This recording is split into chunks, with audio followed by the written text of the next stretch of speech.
thinking, wasn't there a movie a while back called Groundhog Day or something like that? Welcome to Groundhog Day, Field Archaeology 101. Come on in. And with me today, we have Jeff, we have Mark and Colette, Indiana Jones. And what we're going to do is we're going to take a look at the couple of digs that went on just prior to where we're going to be working today. I always like people to get a chance to see what's been coming out, especially where we're working. So I'm just going to start with the bigger pieces first that came off the site here. Just looks like a normal piece of sandstone. And when I look at them, I'm like, okay, well, I do see kind of a concavity right here. And it's obviously broke up. These are all prehistoric breaks. They're not current fire pit breaks. Flip him over, big concavity here. This may be a piece that they just kept breaking it down as they needed it, as they morphous. Tools would change with needs and things like that. But this looks like a definite concavity right here. I like this one. It's pretty subtle, but it's pretty obvious too. And then this guy, if we look at this side, we'd all say, oh, it's just some rock laying in the field. But we're also seeing some either mineral content, just natural red iron content in the rock, or we're seeing the result of oxidation being near a heat. And what we have here, and you can actually feel it. Jeff, put your hand on here. See if you can feel that concavity. Right here. Is it restricted to just one little area, or is that a deeper concavity? I feel this being a little deeper than this might be another concavity. Okay, all right. What am I seeing? What am I feeling? All right, so what did we call these rocks? Do you remember? I had just kind of like an umbrella term for all these rocks that we...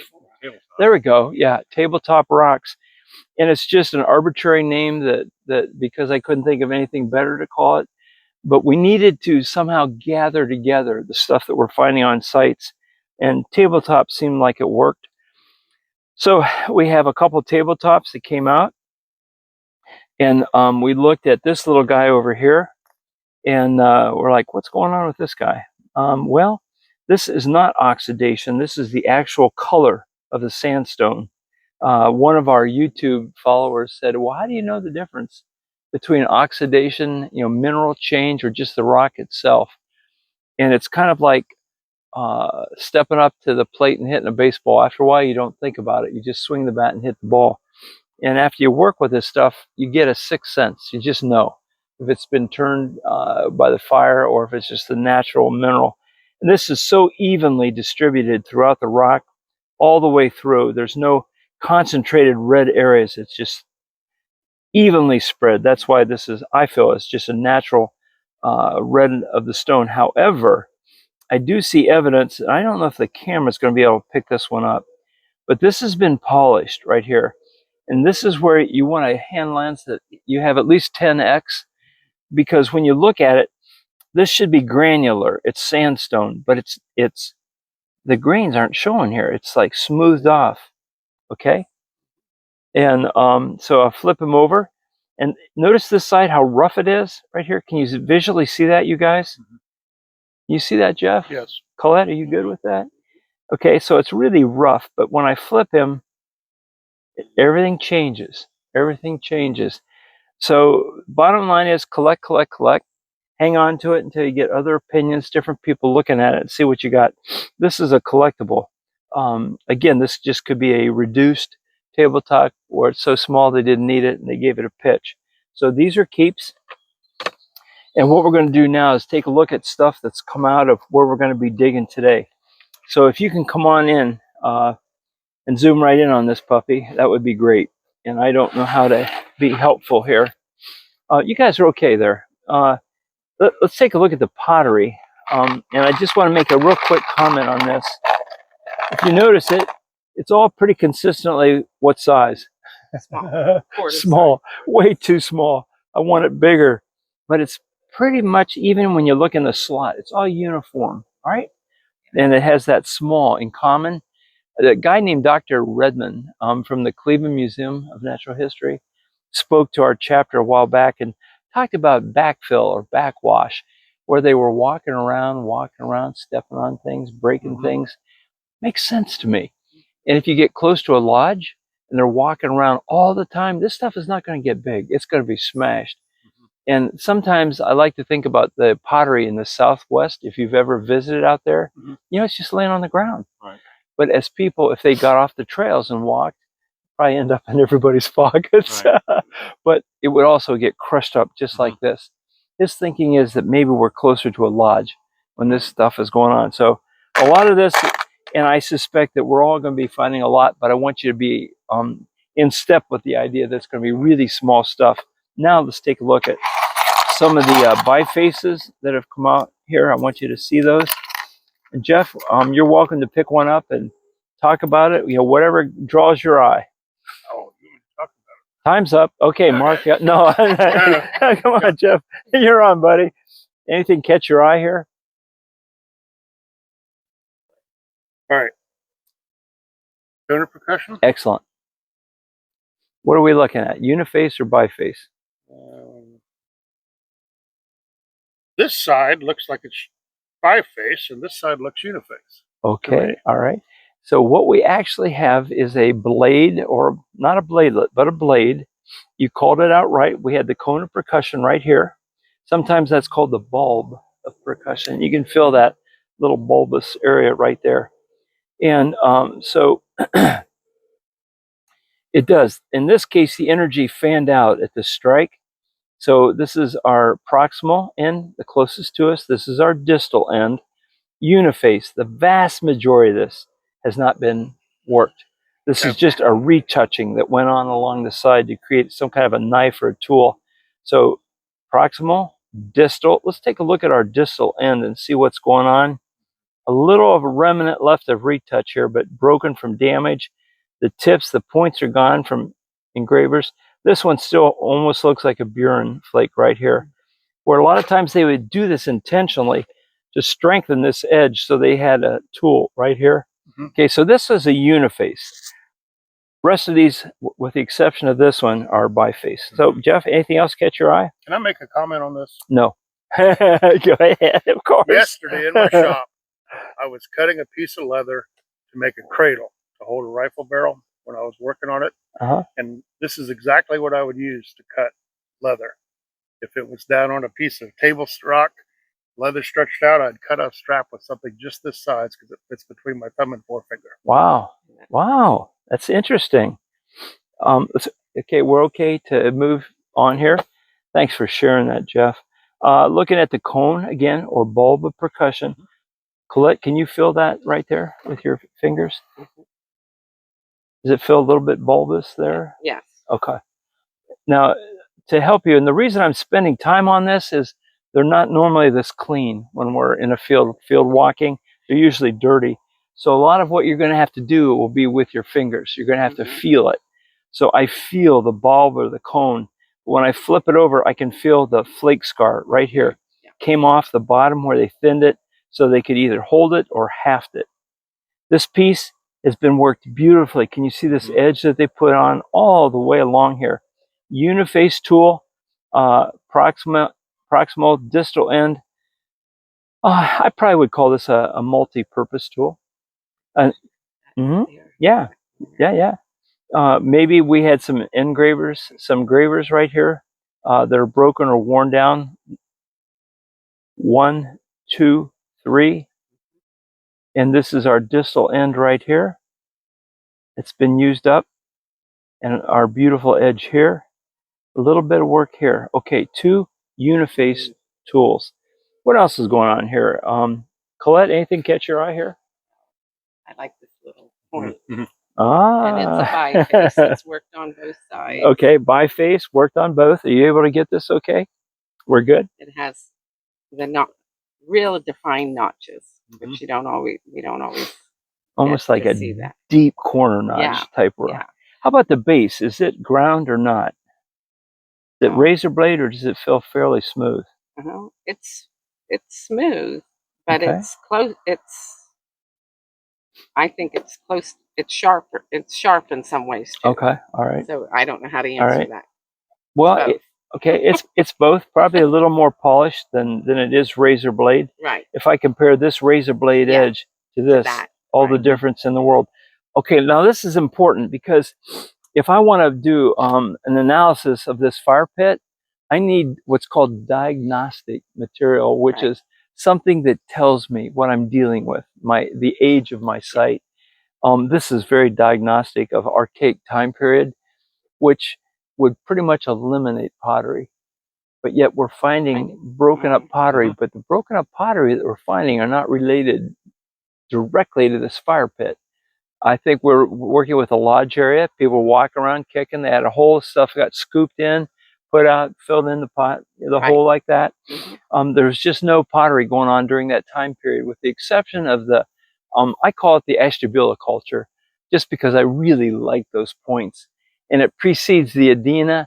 And a lot of times we find steatite. And on the site, we find steatite with that culture. And with this guy, and this is a classic, this was a surprise. Were any of you here when we found this? No? Was my videographer here when nodding the head? Yes. Well, it looks initially like what? Just kind of a broken point. But look at this. Yeah. Why would they spend all the time to make this perfect base and leave it like this?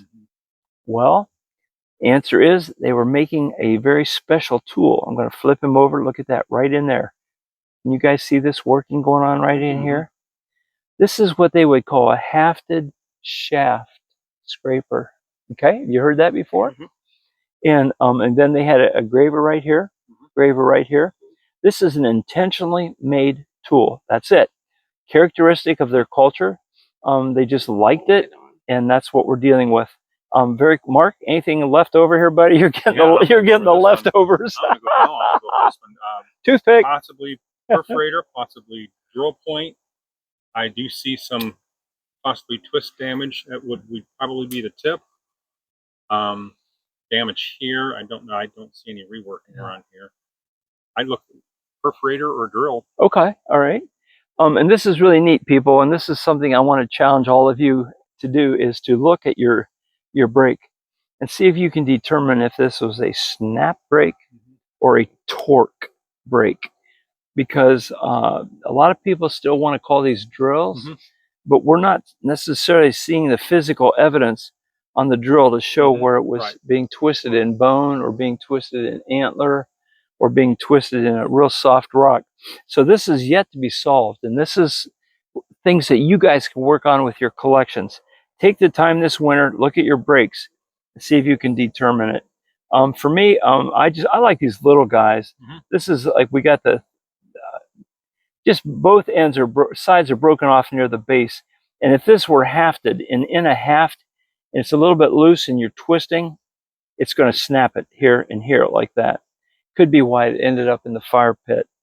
And this is a flint ridge. Looks like kind of an edge right here, flint ridge. This is one of the neat things about Ohio, our beautiful flint. And I know that Tennessee and Georgia, South, North Carolina, Virginia, you guys have quartz, you have crystals, you have things that really define your area as being unique. This is kind of unique to Ohio. Look at this little point right here. It's a little dude. Can you see it? This is actually the base. It's complete. But when I look at this piece, I see lines going through it like this, which it's either going to be Nelly chert or what we call nethers. And nethers comes off of Flint Ridge. This is nethers. This is a complete piece. And it's been, not only has it been worked on the edge here, but take your finger, Colette, and just tell me if that feels smooth. Very smooth. Okay, this is smooth from being worked on hides or skins or whatever like that. So, and then here's a broken edge of a point. So this is basically some of the stuff that came out of the point. We're going to break now. We're going to get set up. We're going to go out and become human whistle pigs and start digging where we left off, and we'll get back with more later. So hang tight. Here we are. Usually, and it's a good idea to clean up your work at the end of the day so that when you start in fresh, you can see your features and just begin. Now, we had a little bit of blow, a little bit of dirt, came in, some cave in here, and we cleaned it off. And I want to show you the fire pit. And this is where we're going to be working today. We'll be working here, and there's another fire pit over there. But this one in particular, and if you look, I'm sort of going to go around the rim of the fire pit. So you can see this darker area right here, lighter area out here. And in particular, you don't always get really good examples of charcoal like this.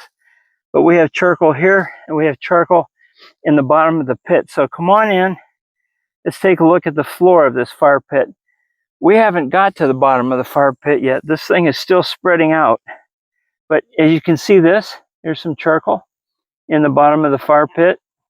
We have this big old piece, and then we have some fire-cracked rock in here. And I can see one, I heard one over here when we were digging. But this guy looks interesting. This is something that you would normally not do. So do as I say, not as I do. But I just wanted to show you an FCR coming out of the fire pit. I'm going to look him over real quick, see what we're dealing with here. We're dealing with sandstone. I said that oftentimes if your fire pits are dominated by sandstone, you could be working with what we call a bake oven. And the best way to visualize a bake oven would be like a Hawaiian luau, where they had a hot pit and they just threw the whole animal in. And I'm sure they did the same thing here. It's a really efficient way to cook. And so sandstone, when it dominates, you know, we're probably looking at some type of a bake oven. But when these things are dominated by hard rock, igneous rock, granite, dolomite, you know, some of these other harder materials, then we may be working with a hearth. Now, what is interesting here is that we're not getting any notched points out of here. And a lot of times when you get into the middle archaic, we don't get charcoal here. It's just too many years for it to literally morph us into dirt and soil like that. So the fact that we do have charcoal, and we do have a notch point that's late archaic. I'm looking at really a late archaic base. We only have one diagnostic piece. We don't have any pottery that says it was actually here when the fire pit was made. It looks like it was inadvertently kicked in, washed in, burst in, dug through in, whatever to cover up the fire pit. So this is where we're going to be working today. First thing we'll do is we'll take it back. We still have fire pit here. So we want to go this direction and get to the end of the fire pit. And then the last thing that we do is we're going to go down. Well, we have another fire pit over there as well. So probably we'll have two simultaneous digs going on. This hump is a little bit in our way, so we've turned Jeff loose to kind of like a beaver, gnaw away, chew the tree in half, kind of gnaw away this ridge so that we'll have a little better access to this. You don't have to go all the way to the ground, just half the distance will be just fine. Question came up, are we going to sift this? Well, yeah, because around the fire pit, not everything ends up in the fire pit. There's things all around the fire pit as well as in the fire pit. So we want to be real cognizant of that as we work today. So here's where we are, and we'll see you in a few minutes. So you guys, how's the sifting coming over here? You find anything or not? We are. We're finding some things we can't fully describe. So okay. So you're calling the master chef, right? Yeah. Okay, well, let's take a look. Is this some of it over here? Yeah, these are little. All right. Well, actually, what's really cool is what these things are sitting on. So we're going to take a look at that also. So these are just little minute flakes. They will eventually, each one will be looked at very carefully to see if there's any micro tools here, okay? I'm interested in this thing right here. I'm going to get it out in the sun. And this is, what do you think this is, Jeff? Can you tell from over there? Being smooth on both sides, it looks like it's fire heated. I think it's a broken piece of pottery. Okay, I think you're right. I think it is pottery. But I saw something down here that got me really excited. Can you show this to the camera and we'll get a good close-up of that? That looks like an edge, like the upper edge. Okay, and what do we call that? The bowl. Okay, bowl-shaped piece of pottery, and the thing that goes around it we call a rim. Oh. So basically, that's good. We call these a rim sherd. S-H-E-R-D. Here's the rim. They got a rim over here, Mark. Check this puppy out. Congratulations. Needs to be washed, but here's the rim. It's probably the biggest piece we've had in the last few days. So good job, good job.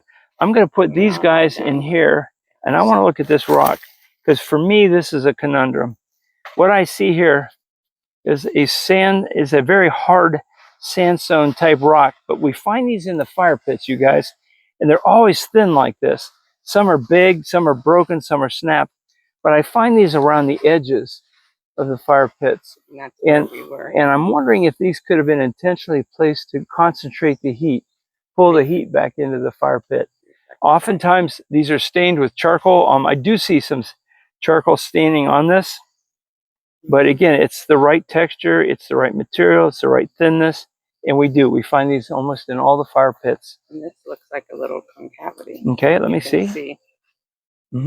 So basically, I don't know. Yeah, we look natural. Sure, we look at these things, and once we get it cleaned up, then we'll be able to tell more about it. But right now, just speculation. We see a kind of an area right here. It looks like a piece was removed. Don't know, but we'll clean them and look at them. Two fantastic pieces of pottery, and you're having so much fun. Yeah. All right, we'll get back in a minute. So this, I think this is wrong. We can have Mark look at it. We threatened to tie a rope around the guy's waist, so if he goes over the hill, we can hoist him back up. It's a long way down. Thanks, Mark. Okay. All right, so here's where we are with this fire pit. We have what's called squared up all the walls. Vertical is vertical, horizontal is horizontal, and we've worked our right angles. So this is a squared up feature, and in the middle, you'll see the actual fire pit itself. A couple dark areas of the pit right here and here, and then here's the back end of the wall of the fire pit, with even like right there in front of my handle, some charcoal showing right there. Up here. So this fire pit continues down. We've got one edge over here. We've got one edge over there. We've got an edge here, but we have not gone all the way back there. So this is the result of an all morning dig working on it. And the rest of the troops are back there sifting away. So let's go see how they're doing. The EMTs will be arriving any minute. We put in some hours here. Yeah. What we're going to do is just give you a real quick peek at some of the highlights. Our bags, one sifter, one bag, the other sifter, another bag. These are all things that need to be examined, cleaned up, looking for details. So we'll start over here with the one group. And they have a biface, probably a preform. Really large piece of flint. Funny story is somebody looked at it and threw it down in the junk. Someone. And then someone pulled it out and said, wait a minute, it's a scraper. It was a long day. It was a long day. And then here's a couple pieces of pottery, and it's always special when you get a rim. And usually you can ID your pottery with a rim, and all this is pointing to Adina. And then just a big hunk of charcoal. Not going to carbon 14 it, but we're just going to note it. This came out of this material, this bag. Yeah. And then the other bag, let me start with this guy. This is one of those, what is it? It doesn't belong in the fire pit, but looking for patterns. That's another one of my 4 words, is look for patterns. These are coming out of fire pits pretty consistently. Some of them are more schist-like, but there seems like they're on the edges or the bottom of the fire pits. And I'm just wondering if they're, keeping the heat in, working like that. Don't know. Beyond that, it's all conjure. More stuff that these guys found. Wait a minute, you found that one, right? That was in, Ringo found that one. Okay, this is an overshot. Very nice. And we remember what we said about the overshots. It's like a lip out here. Little kid upset with his old lower lip sticking out like that. Then you go to the 2 lateral corners and look and see if these were gravers of sorts, okay? Okay, put him over there in your bag. And then, this is one I found when I was cleaning and raking the area. This is just a large uniface piece of flint with just a little bit of refashioning on the edges. Not enough there to write home about. And another wonderful rim sherd. I hope you can get a good look at this. Well done. So, so it is at the ancient dig site. Thanks for coming along. We'll see you again real soon. So many ways. I think this is probably the most laborious part of a dig site, what goes on at the sifter, and yet keenly the most important part that goes on. So, hey, Mark, let's break for tell me what you brought out so far. What are we looking at right here? Well, first thing I brought out is just by just inspecting it as a biface. Okay, why is it a biface? Well, it's been worked on both sides. Okay, I agree. Okay. I haven't really got into it much to see. Crude biface. Flint? Yeah, it's flint. Definitely flint. I'm keeping all the larger pieces of flint on one side. Okay. Piece of pottery. Or wait a minute. No, I'm sorry.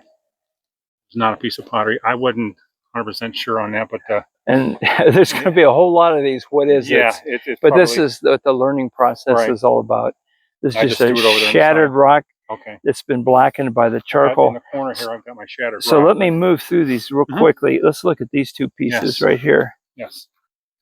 Well, this was pottery, and a trick that Mark taught me is to obviously look it over both sides. Let the camera get a good look at that one surface there. Yeah, it's real, almost a baby bottom smooth, isn't it, Mark? Right there. We flip them over. The other side is just pretty much eroded away, unless we have a lip of a pot right there. Don't know. I'll have to look at them with a hand lens. Okay, piece of pottery. I was just going to tell you what Mark taught me that I taught me a lot in this, but when you take your fingernail and kind of just gently scrape, it's a soft, chalky type of a feel to it. Yeah. As opposed to a grainy, gravelly. You pick up something and you think it is pottery, very grainy. Got it. There's not smooth at all. All right, and then we have a uniface blade right here. I'm going to look him over real quick. I'm looking for the cone of percussion. Cone is down here. This could be a thinning blade scar right here where they removed it. Not enough here to really say what's cooking, okay? But we'll hang on to them. We'll look at them later. Okay, thank you. Continue. We're going to go look at the other sifter. All right, coming over here, you guys. Well, we had a great day. And I thought it might be kind of neat just to really clean things up a bit, including moi, and just show you how the day unfolded. We're one day later from the dig site, and I've already heard back from most people and other whatevers, and it's, how'd we do? What'd you guys find? How'd it go? And they're waiting for me to say, oh, 3-inch slants, like, you know what? The reminder is to all of you, and you know this, that for every 1 hour of wow, there's probably 100 hours of just mundane walking and just getting out and being in your fields or walking the streams. And so on a dig site, there are so many days that the weather's beautiful, friendship is fantastic. We're all working with something we love, but maybe there's no notch points, or maybe there's no diagnostic material, or maybe we just hardly found any pottery at all. Every day is different. Every day in the field is different. And for us, I don't want to say another day on the rock pile, because it wasn't like that. It was just neat. So as I close today, I thought we'd just take a look. I'm going to cruise through the stuff that we picked up, and hopefully you'll enjoy this and have fun with me. So let's begin over here. We have a couple preforms that ended up in the fire pit. I'm sure whoever threw them in there had a few words that went in there with them. We have an interesting piece of flint. This is Van Port flint, which is the geologic name for Flint Ridge flint. What caught my interest on this one was the flake scar coming off of what may be, and hopefully you can see the bulb right here, the bulb of percussion. Remember, when you have a uniface chip or blade, you always want to find the bulb, and then everything starts from there. Go to the opposite end, which I did, and down here on the opposite end, it's been worked. It looks like there's a remnant little engraver right there. Then I got to look at it a little bit more, and it's been worked all along this side, all along this side as well. And even remnant, and I'm going to put this back down on the white, so hopefully you can see it. There's a little engraver right there. How do I know it? Because you can see the flake removal they took off on the other side to enhance that and strengthen that little graver right there. Okay, so Flint Ridge, Coshocton Flint. These you're not strangers to. I'm going to hold them up. It's Nelly Chert, which is a Coshocton Flint, but I'm just going to tip it. And as I tip it, suddenly we're getting this lower lip like a little 2-year-old that didn't get his way, or 3-year-old, or a husband or a wife, whatever. An overshot. And looking at him, I can see that there's been a lot of detail work, a lot of work going on, usage on both the lateral corners, okay?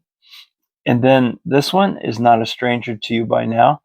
Again, Coshocton Flint, but this is that fan out. A lot of people have different names for it, but here we go. It's uniface. Here's the bulb or the cone of percussion. There's even a flake removal there. I'm going to flip him over. And here is actually a flake removal right here. I hope you can see it. The difference in color from here to here. And this is actually a hinge fracture where it went down and broke off. And this was initially on there to reduce some of the eris or the ridge. Often we think, well, maybe this enhanced their holding it, or maybe it enhanced a type of hafting. We don't know. But the tool is down here. And so I'll hold it long enough for you. Maybe you'll be able to actually see there's a little concaveness right there. This is the tool. This is the graver right here. When I look at him, been altered coming up to it, been altered right by it. These alterations are from usage, but this was the tool. This was the tool they wanted, a graver. This is what we call a bladelet, a uniface tool, and very typical in my area, or pretty much Ohio in general, but central Ohio, eastern Ohio, north Ohio, of what we call bladelet associated with the Hopewell, even the late Adena culture. So these were some of the standouts. Here's a different type of overshot. I'm going to put my thumbnail on it so you can see where it's coming rolling, going right over the top. But looky here, a graver right there. And this was removed to create this. This work and this work out here are gone and rechipped for usage. Coshocton gray flint. It's beautiful stuff. And then we have another piece of flint. Well, I'm going to call this one Coshocton. It's tough. I'm going to hold these both up. Look like they may have come from the same core, possibly, or same block of flint. But when I look at him, right here is the cone of percussion. Right there. I'm going to flip him over. We still have the eris here. Nothing has been removed. We have an engraver right there, or a graver, going down to the distal end. And when I look at my distal end, I can feel it more than I can see it without using a hand lens. But if I take my finger and run it, I can feel this one is actually polished from usage.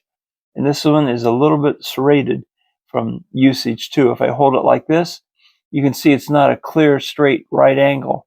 There's usage and usage wear on both of these, okay?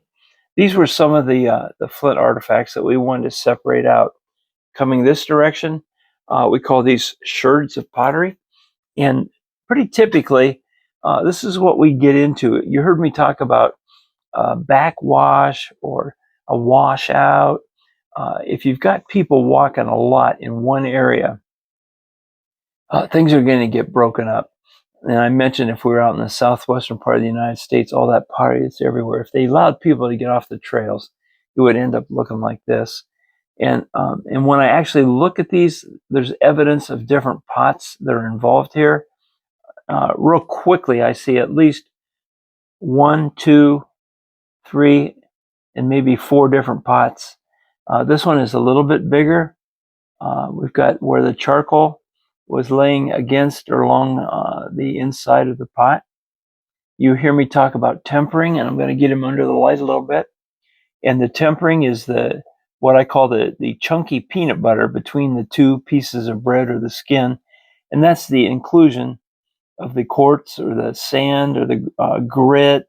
Sometimes shell is used, but in this case, it's sand, and on my site, typically Adena. So we'll probably have a nice thick piece of, there's a little piece of mica right there. Interesting. Probably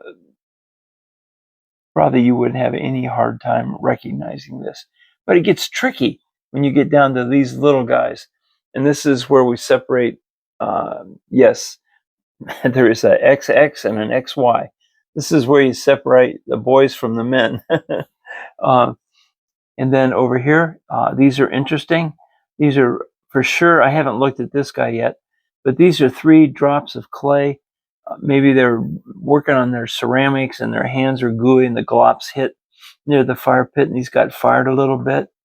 So I want to wrap up my pottery coming up here to these 2, which are always a lot of fun. You heard me mention diagnostic, and we want something to help us sink our teeth in, to at least be able to say this is this or that is that.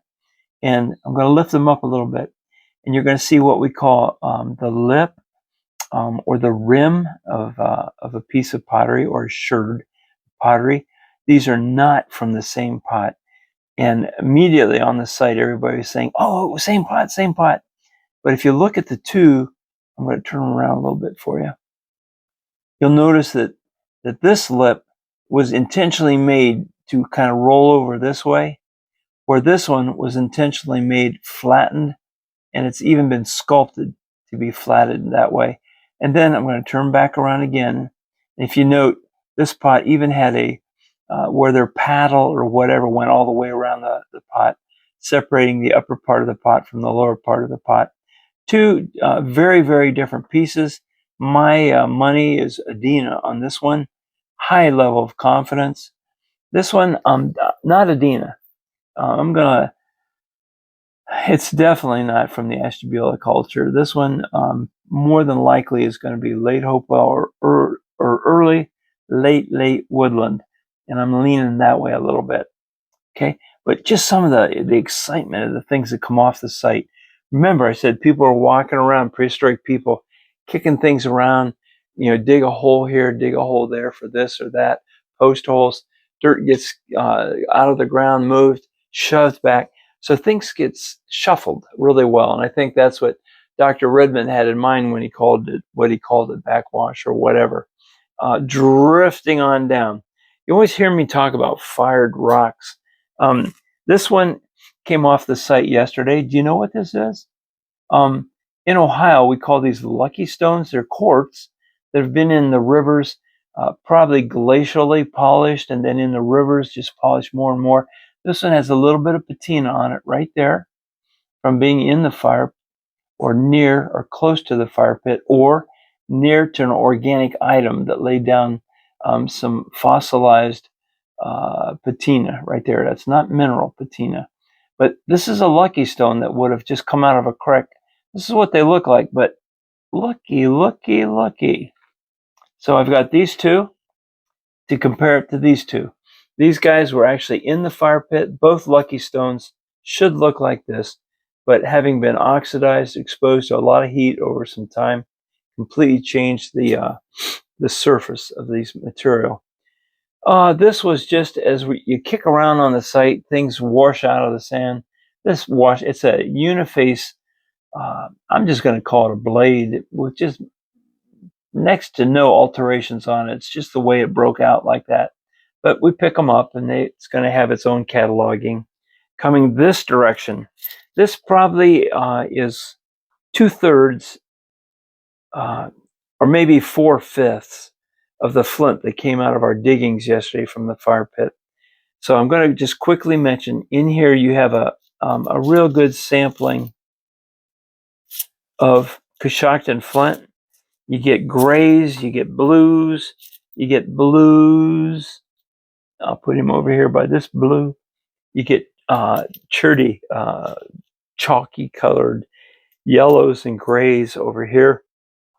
We have some of the chert that was mined off the ridge top above where my dig site is. And then you have Flint Ridge flint, Van Port flint from Flint Ridge, Ohio, our Ohio's gemstone. And it's just a sampling of some of the Flint Ridge flint. Now, on the site, more than not, this is coming out of the Adena and or Hopewell fire pits. But what I did, I just wanted you to see some of the color differential that comes out of the area off the dig site. This is a spectacular blue, but two types of blue Coshocton flint. Getting back to the black Coshocton flint, Flint Ridge. Some of this is actually from Coshocton County. It's a Vanport outcropping, but some of it is definitely from the Newark area. Coming up, I mentioned these two guys. I always go to the cone of percussion.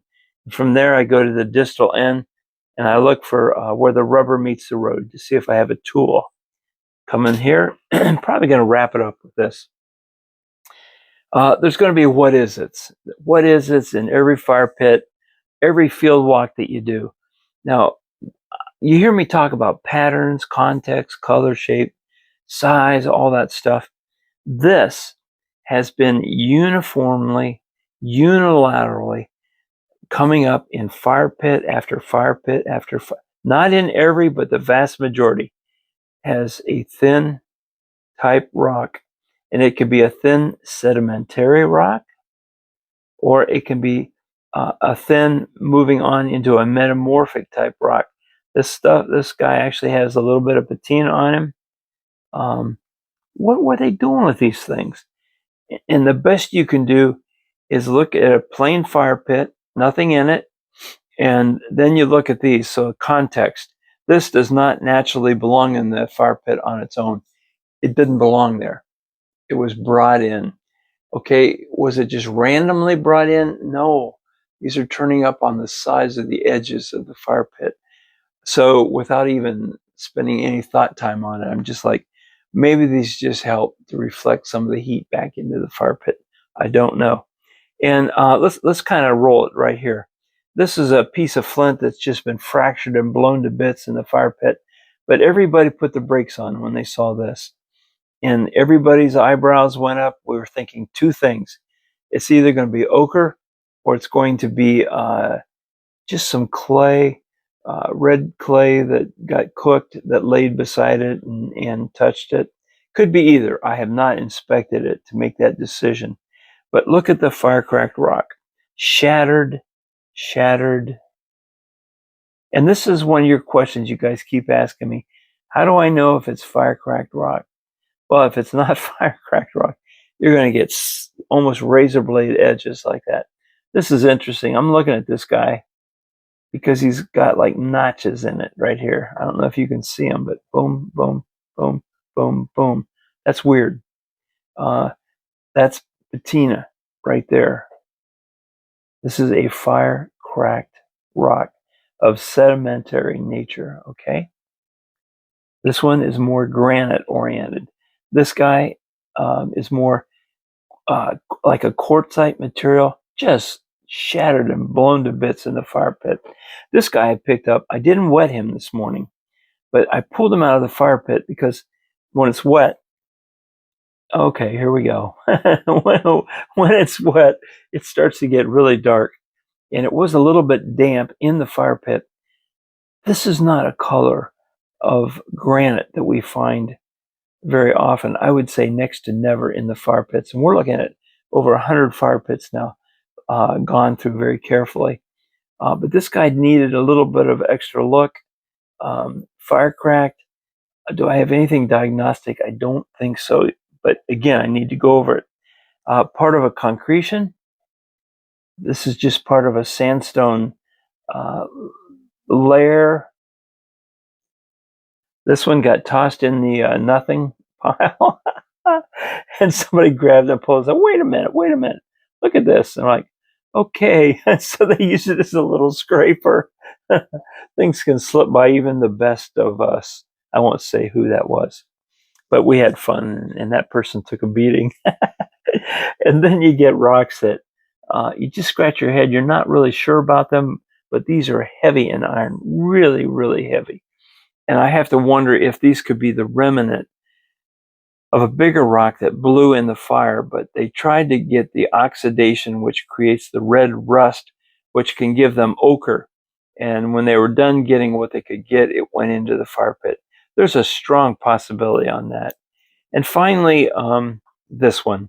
And I want to just take a second and expound on this guy.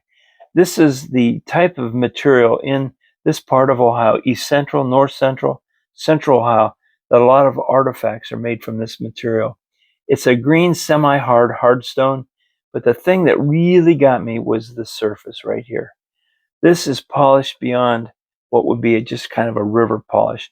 This has been highly polished, much like I would expect to see the surface of a celt or another object, but damaged prehistorically and ended up in the fire pit. So this is a real quick passover of some of yesterday's treasures.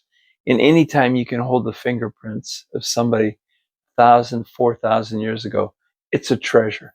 So thanks for the journey with us. I want to call your attention to Archaeology 102. My other videographer shoots that one, and she also has this, a video that just came up looking at similar material. So thanks for walking along with me. It's good to see you.